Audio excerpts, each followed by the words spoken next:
Synopsis of the books of the Bible. Major Prophets. Lamentations. By J. N. Darby. Chapter 3.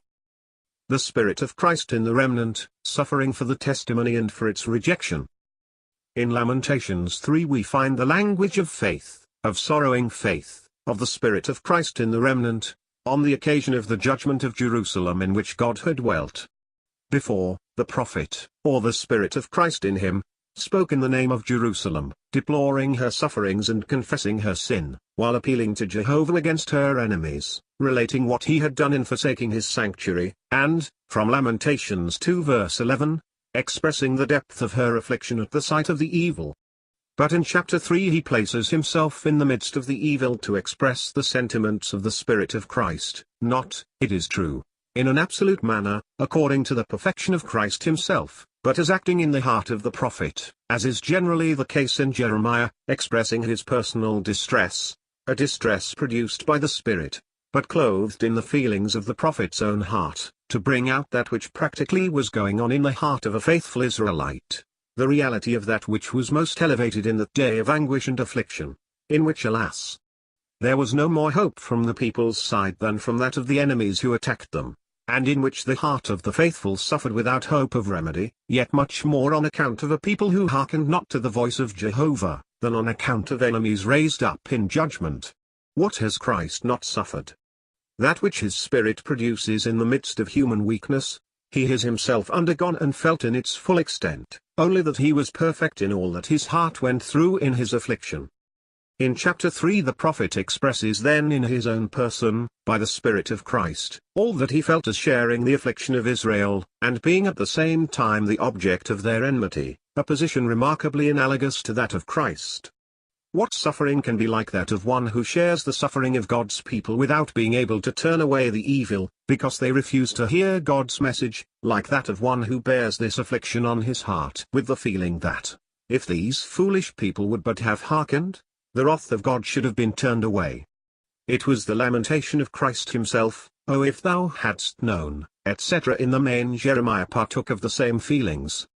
But we see him more as being of the people, and participating in his own person in the consequences of the evil, seeing himself under these consequences with the people because they had rejected his testimony. This may be said of the Lord at the close of his life, or on the cross. But we see that this sentiment, a little known in the case of Job, takes here the form of a personal prayer, complaining of personal suffering. Jeremiah suffers for the testimony, and for the rejection of the testimony. The first 19 verses of chapter 3 contain the expression of this state. It is altogether the spirit of the remnant, and, with the exception of the sentiment I have just mentioned, it is that expressed in many of the Psalms. Into it all indeed, if we go on to the cross, see note, Christ himself entered. Note. I add, if we go on to the cross, because, though Christ may have felt much of it in his sorrow as he approached the cross, there are expressions which apply to him only as suffering there. The direct proper application is to the remnant, as is the case with the Psalms, and to Jeremiah in particular. End of note. Turning in faith to the one who smites. The prophet speaks as having borne in his own heart the deep grief of that which Jehovah had brought upon Jerusalem, but feeling it as one who knew God to be his God, so that he could experience what it was to be the object of the wrath of God. He suffered from Jerusalem, and he suffered for Jerusalem. But the truth of this relation with Jehovah, while making him feel the affliction more deeply, sustained him also, verse 22. He begins to feel that, after all, it is better to have to do with Jehovah, although, from another point of view, this made it all the more painful. He feels that it is good to be afflicted, and to wait upon Jehovah who smites, for he will not cast off forever. He does not afflict willingly but from necessity. Why complain of the chastening of sin? It was better to turn unto Jehovah. See note. He encourages Israel to do so, and while remembering the affliction of his weeping people, faith is in exercise until Jehovah shall interpose. It is well that an affliction like this should be felt. The only harm is when it is allowed to weaken confidence in the Lord. Note. We have here a principle of the deepest interest, and most instructive. I will follow it out with a little more detail. The principles are in the text. Jehovah smiting his own altar and all the holy things, having been set up by himself in the midst of his people as marking them as his and the formal link with them as their God.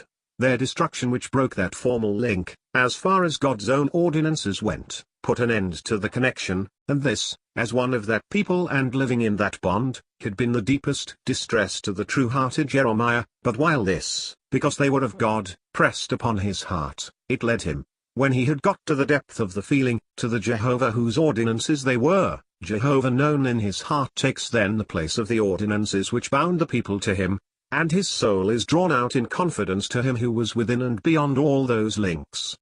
He feels and speaks from the place of affliction, but his soul is humbled in him when personally thus in intercourse with Jehovah, and so has hope.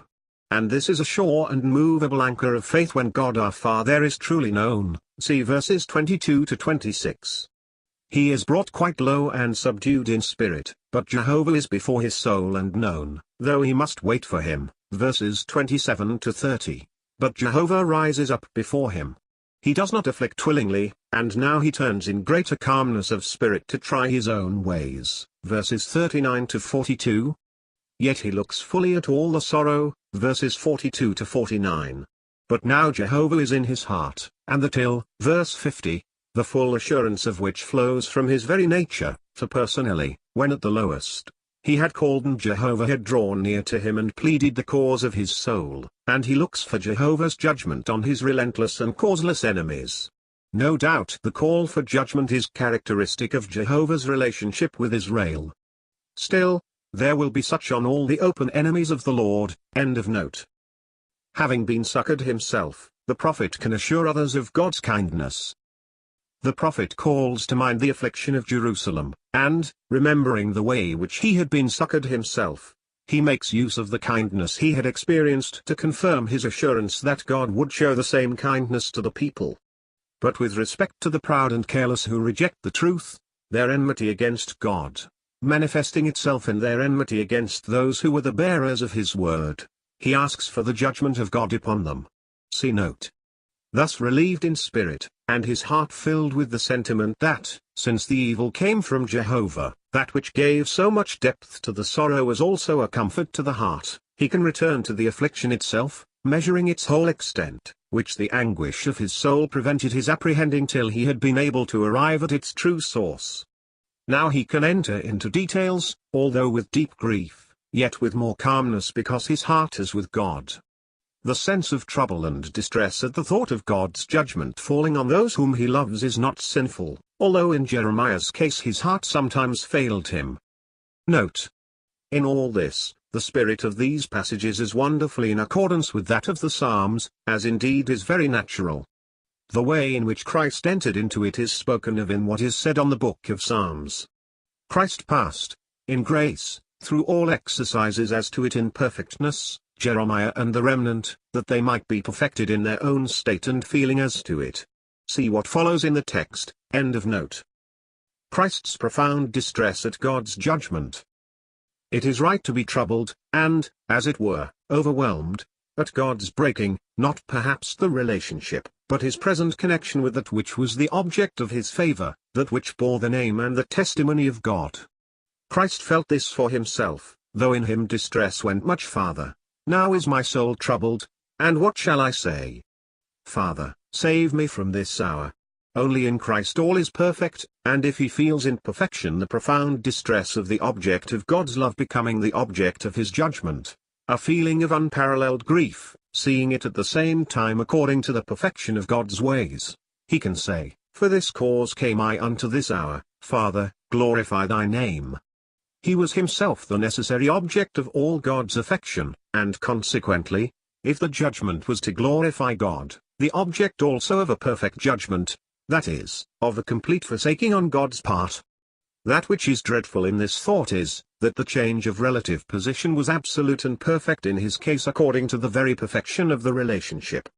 He suffered the forsaking of God, instead of enjoying infinite favor which he knew. The difference between the place of Jeremiah and that of the perfect man, Christ. There was something similar in the case of Jerusalem, and Jeremiah, feeling by the Spirit of Christ the preciousness of this relationship, and entering into it as sharing it, he suffers from that which was thus judged of God. Only, although moved by the Spirit of Christ, he must find the equilibrium of his thoughts, he must seek Jehovah to bring him into the affliction, amidst all his personal grief, and the true but human workings of a heart that was shaken and cast down by the circumstances. He attached himself to Jerusalem, as resting on her position before God, and not solely and absolutely for God, and as God himself, as did our blessed Lord. There was an object between his soul and God, an object beloved also by God, and it was not loved absolutely in God, and with the affection of God, and hence the affliction had to reach this object, he being in it and of it, reach his heart in this place, and then God draw it to himself, so that he may look at all from Jehovah's view of it. But Christ was himself absolutely in the place, for God's glory and the salvation of others.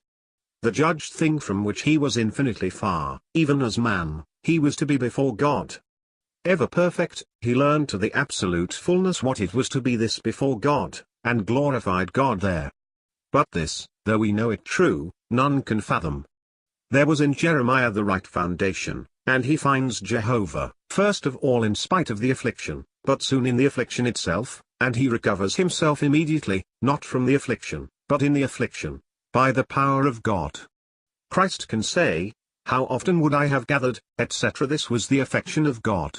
Jeremiah confesses sin, and ought to confess it, as himself in the place, though a testimony of God in it.